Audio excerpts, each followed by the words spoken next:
Hello दोस्तों, flight wise में आप सभी का स्वागत है। आज हम पढ़ेंगे फिलोसफी की जो हम यूनिट 4 कर रहे थे, आज हम उसको कंटिन्यू करेंगे। So let's start with the topic. So आज का टॉपिक है, फर्स्ट टॉपिक है how social change depends on science and technology और स्पिरिचुअलिज्म और बोथ। सोशल चेंज डिपेंड करता है साइंस एंड टेक्नोलॉजी पे एंड साथ में स्पिरिचुअलिटी एंड या फिर साइंस एंड टेक्नोलॉजी और स्पिरिचुअलिटी दोनों के ऊपर कैसे डिपेंड करता है। ये क्वेश्चन आपका 3 बार अब तक पेपर्स में पूछा जा चुका है 2016 टू 20 तक एंड ये 10 मार्क्स में आया है। तो आप ये लोग वीडियो को पूरा एंड तक ज़रूर देखना एंड होप सो आपको ये आंसर भी अच्छा लगेगा एंड आप लोग इसे अपने एग्जाम में लिख के भी आ सकते हैं। सो let's start it. Science is fact and spirituality is belief. Science एक फैक्ट है लेकिन जो स्पिरिचुअलिटी है वो बिलीफ है। One that stands on the system of proving through evidence, जो कि दोनों ही एक तरह से इनमें से एक तो स्टैंड करता है कि वो प्रूव करे एविडेंसेस के थ्रू, लैब टेस्ट के थ्रू, मिशंस के थ्रू, इन्वेंशंस के थ्रू। वो आप सब समझ गए होंगे कि वो साइंस है। The other solidifies the belief of the ancestors and therefore strive to re-examine the world of spirits and intangible beings. दूसरा जो spirituality है, ये belief को ये solidify करता है, solid beliefs को रखता है कि हमारे ancestors ने कहा है तो ऐसा सच में होगा, हमारे पूर्वज ने कहा है। इसका कोई हमारे पास evidence नहीं है, कोई lab test नहीं कर सकते, कोई invention नहीं कर सकते, ये बस एक belief है जो कि हमारे पूर्वजों का था। तो देयरफॉर अब आज का जो ज़माना है तो वो बस ट्राई कर दे कि वो री एग्जामिन करे वर्ल्ड ऑफ स्पिरिट्स को कि क्या सच में स्पिरिट्स होती है या भूत होते हैं, इंटेंजिबल बींग्स होते हैं, भूत प्रेत या आधा जानवर या आधा इंसान। तो इस टाइप में एक दूसरा बिलीव करता है और पहला सिर्फ एविडेंसेस पे रहता है। Let's start. Social change depends on science and technology have had a major impact on society and their impact is growing. Social change science और टेक्नोलॉजी पे बहुत ज़्यादा डिपेंड करता है। इसका मेजर इम्पैक्ट पड़ा है सोसाइटी पे और उसका इम्पैक्ट आज भी बढ़ रहा है। कैसे बढ़ रहा है? By drastically changing our means of communication, the way we work, our housing, clothing, cooking, our methods of transportation, and indeed even the length and quality of life itself. Science has generated changes in the moral values and basic philosophies of mankind.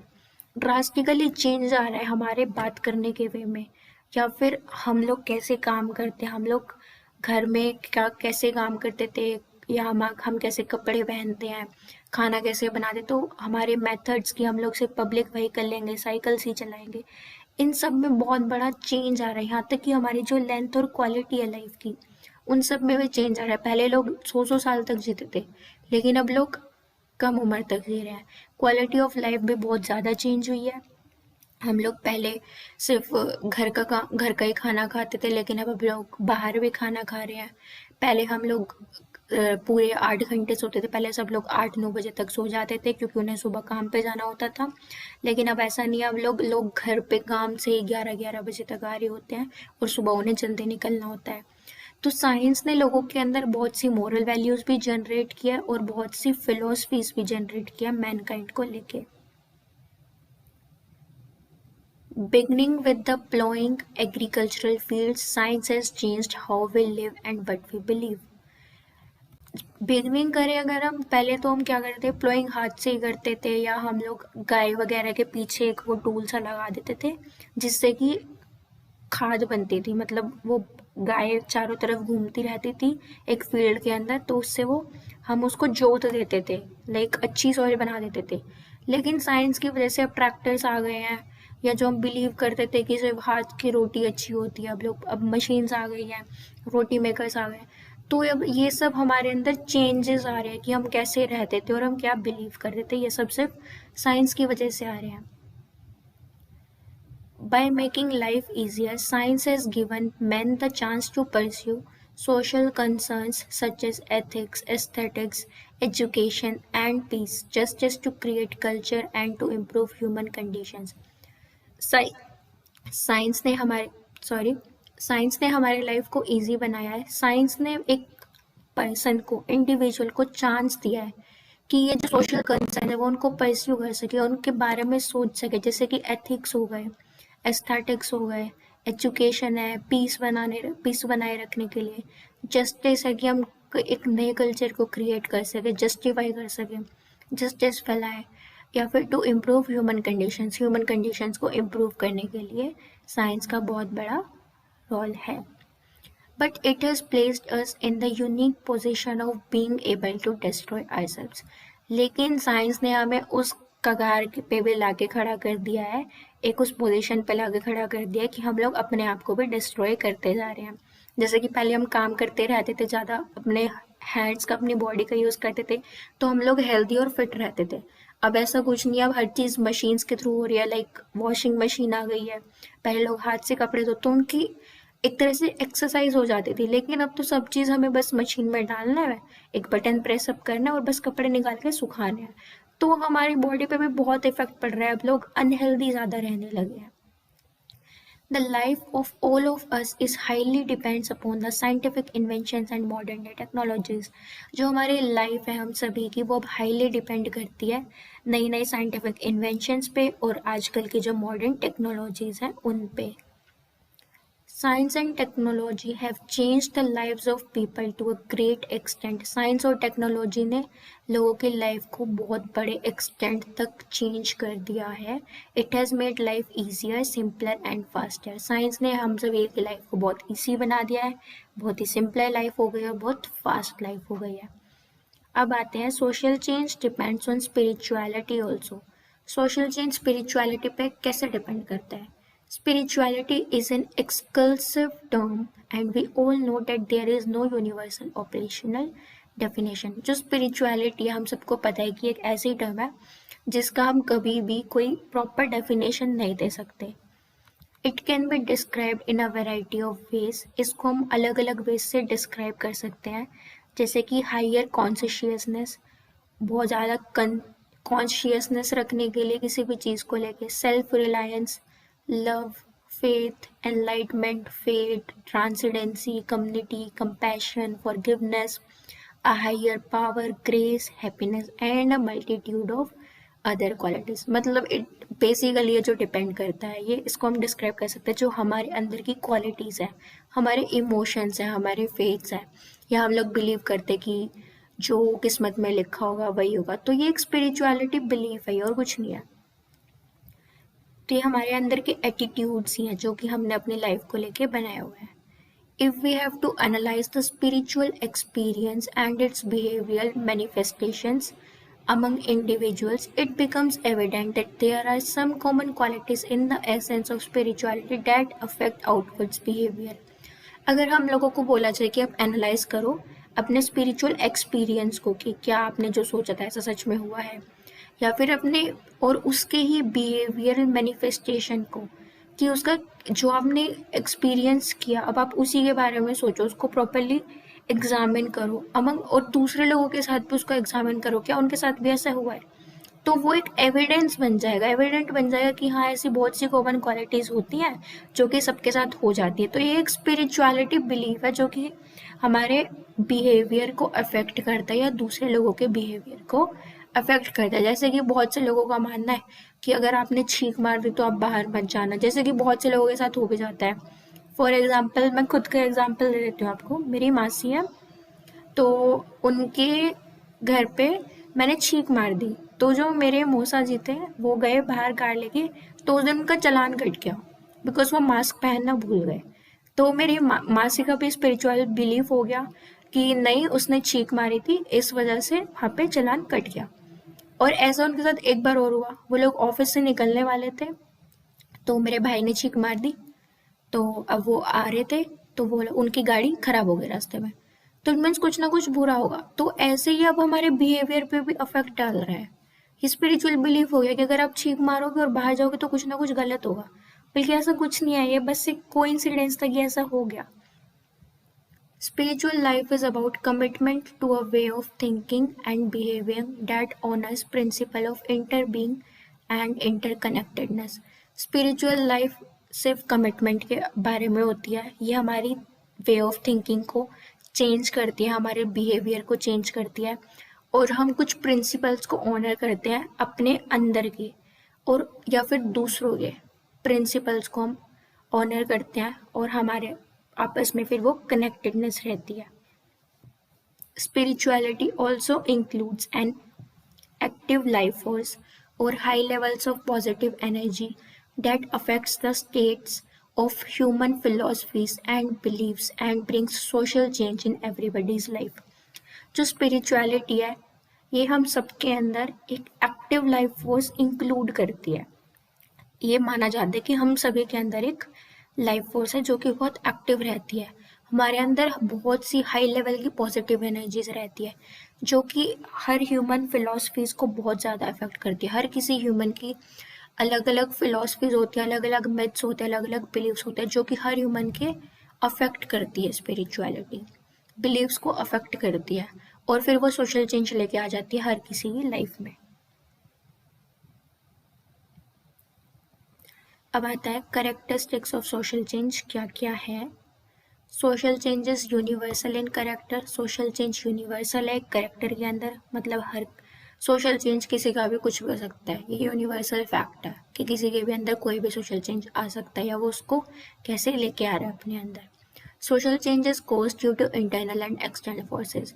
Social change होता है internal और external forces की वजह से, मतलब वो हमारे अंदर की फोर्सेस भी हो सकती है। फॉर एग्जांपल हम पहले पढ़ते नहीं थे, फिर हमारी लाइफ में कुछ हुआ कि अब हम अंदर से ही चाह रहे कि अब हमें पढ़ना है। एक्सटर्नल फोर्सेस में फॉर एग्जांपल आप संदीप महेश्वरी की वीडियोस देख रहे हो कि अगर आपको सक्सेसफुल होना है तो आप कैसे, तो आपकी उसकी वीडियोस ने आपको इतना मोटिवेट कर दिया कि अब आपने अपने अंदर चेंज लेके आ गए कि हाँ अब मेरे को करना है, मैं कर सकता हूँ, मैं पढ़ सकता हूँ। The rate and quantum of social change varies from one society to another depending upon quantities। जो रेट और क्वांटम है सोशल चेंज का, ये हर किसी के साथ वेरी करता है एक सोसाइटी से दूसरी सोसाइटी की कंडीशंस के ऊपर डिपेंड करता है कि उसके अंदर किस लेवल पे सोशल चेंज आएगा या कितनी देर बाद सोशल चेंज आएगा। ये सभी लोगों की कंडीशंस पर डिपेंड करता है या उनकी सोसाइटी कैसे है उन कंडीशंस पर डिपेंड करता है कि आपके आसपास का माहौल कैसा है। Social change is independent of desires and it is the will of society। Social change independent है desires को लेके, वो किसी के ऊपर डिपेंड नहीं है।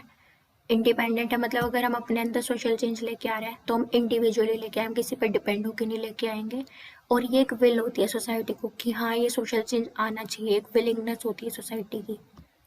Social change is a continuous process. Social change कभी भी ऐसा नहीं होता कि वो एक जगह पे आके रुक गया, हमेशा एक कॉन्टिन्यूस प्रोसेस रहेगा कि अगर यहाँ पे सोशल चेंज आ गया तो वो आगे कुछ और सोशल चेंज लेके आएगा, वो एक जगह पे रुकेगा नहीं।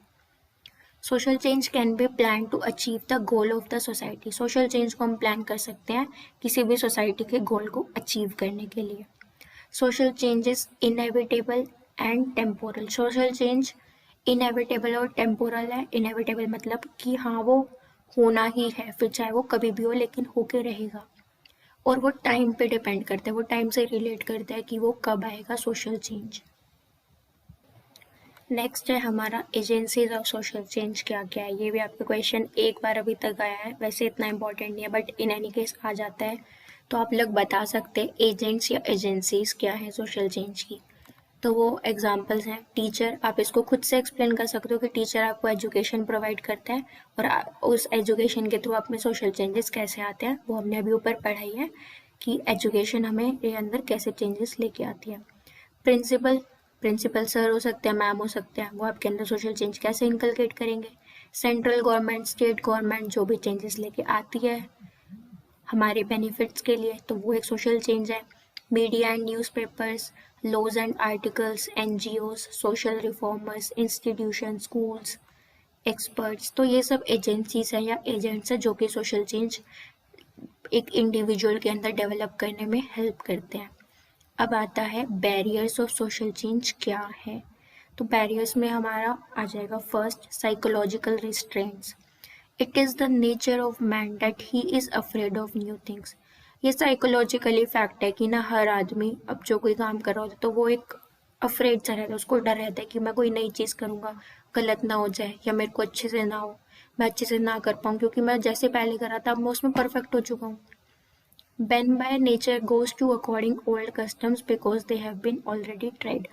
जो एक इंसान होता है वो अपने नेचर के अकॉर्डिंग अपने ओल्ड कस्टम्स को ही फॉलो करता है ज़्यादातर, क्योंकि वो उन्हें ऑलरेडी ट्राई कर चुका है, उसमें परफेक्ट हो चुका है. This attitude of man is an obstruction to change. अब यही एटीट्यूड एक पर्सन का, इंडिविजुअल का एक ऑब्स्ट्रक्शन है, बैरियर है सोशल चेंज के लिए. नेक्स्ट आता है political conditions. In sovereign country, the state checks those social changes which may harm it even though they are beneficial to public.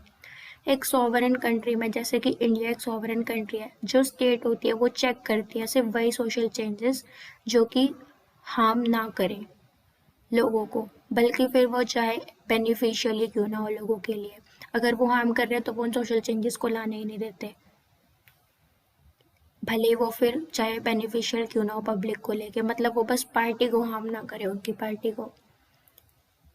Social conditions. In India caste system is hinder orthodoxy everywhere opposes social change. Social customs and institutions also cause obstructions.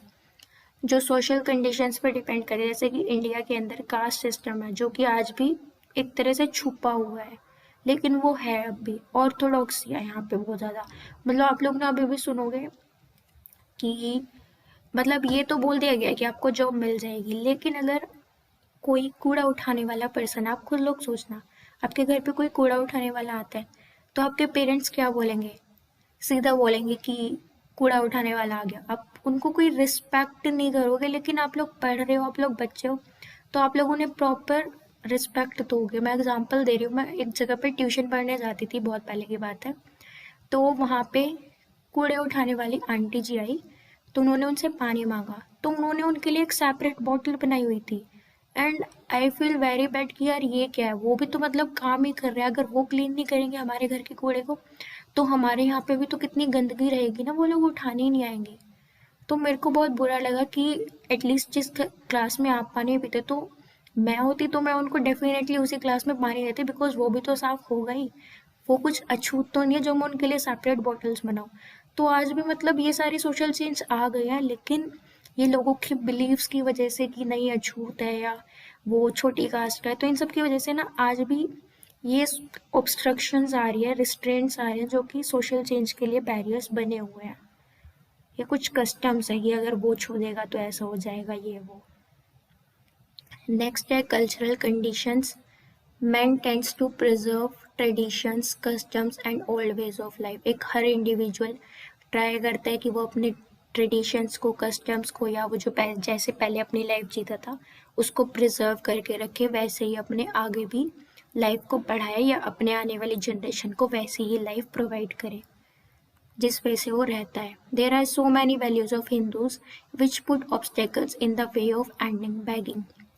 ऐसी बहुत सी प्रथाएं हैं या values है Hindus की, particularly Hindu religion की, जो कि बहुत सारी ऑब्स्टेकल्स पैदा कर देती है, बहुत सारे बैरियर्स लेके आती है कि आज भी बैगिंग खत्म नहीं हो पा रही. बैगिंग हो ही रही है, लोग भीख मांगने के लिए अभी भी मजबूर हैं, बिकॉज उन्हें जॉब्स नहीं मिल रही या उन्हें कोई छोटा मोटा काम भी नहीं मिल रहा पर्टिकुलर जगहों पे, बिकॉज ऑफ स्मॉल कास्ट या स्मॉल क्लास या कुछ भी रीज़न हो सकता है, लेकिन एंड नहीं हो पा रहा बैगिंग. ये कल्चरल कंडीशंस की वजह से ही है. नेक्स्ट है हमारा बैरियर आइसोलेशन. आइसोलेशन में क्या है? When a small group is isolated from the other community और सोसाइटी. जब भी कोई सोशल ग्रुप या कोई छोटा सा ग्रुप आइसोलेट हो जाता है अपनी कम्युनिटी से या सोसाइटी से, जब वो किसी आइसोलेट हो जाता है, बिछड़ जाता है या उनसे दूर हो जाता है, the flow of knowledge stops coming to that group which stands in the way of social change. तो जो नॉलेज का होती है वो उस ग्रुप तक आनी बंद हो जाती है, जो कि एक बैरियर है सोशल चेंज को लाने के अंदर. बिकॉज अगर उस छोटे से ग्रुप में या सोसाइटी में कोई चेंज आ रहा है तो अब वो एक बैरियर बन गया, बिकॉज वो नॉलेज अब उसी के पार्ट के अलग ग्रुप को पहुंच ही नहीं पा रही कि ऐसा अब चेंज आ चुका है, तो अब आप लोग ये कर सकते हैं. नेक्स्ट है fear. People are afraid of social changes because they fear that the change may bring miseries and calamities for them. They fear that changes will bring insecurities for them. लोग बहुत डरे हुए रहते हैं कि अगर सोशल चेंज आएगा तो उनके अपने ऊपर ये बहुत ज़्यादा मिसरीज लेके आ सकता है, बहुत सारी प्रॉब्लम्स क्रिएट कर सकता है, बहुत सारी कैलेमिटीज़ आ सकती है उनके ऊपर, बहुत सारी प्रॉब्लम्स क्रिएट हो सकती है उनके अपने लिए। तो वो डरते हैं किसी भी चेंज को अपनाने से, एक उन्हें इनसिक्योरिटी रहती है उन चेंजेस को अपने अंदर डालने के लिए या अपनी सोसाइटी में लाने के लिए। तो यहाँ पे हमारा यूनिट 4 ख़त्म होता है फिलोसफी का। होप सो आपको वीडियो पसंद आई हो। पसंद आई है तो लाइक करें, सब्सक्राइब करें, शेयर करें। Thank you for watching it. Bye bye.